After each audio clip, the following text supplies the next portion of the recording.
As a young girl, I had issues with my teeth, from cavities to them being very crooked. And eventually I noticed there was like a hole or a defect that was forming on the front of one of my front teeth.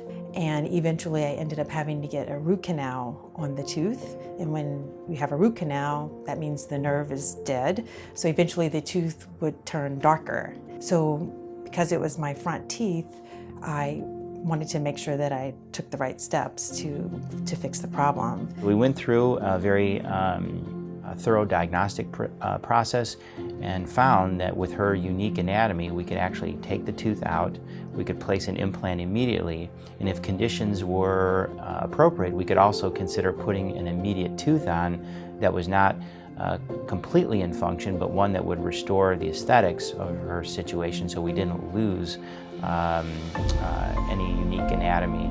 It was very important to me to make sure whatever treatment I chose, that after it was over, I wanted to leave with something in the spot where the tooth was being extracted, because it was my front tooth.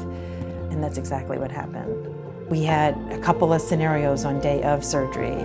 If surgery went one way, I would have this immediate thing. If it went this way, I would have another immediate thing. Like every option had me leaving that office on that day with a tooth in that spot.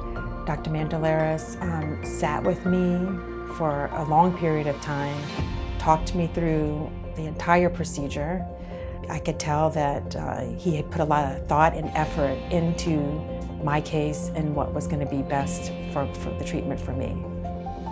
After I got the implant, after we worked tirelessly with the dental technician to make sure the shade was right on target, it was a great feeling knowing that I could smile, and if there was light shining on it, when I looked at my pictures of myself, that wasn't the first thing that I saw. I didn't see a tooth that was discoloring. I saw a really, really perfect smile.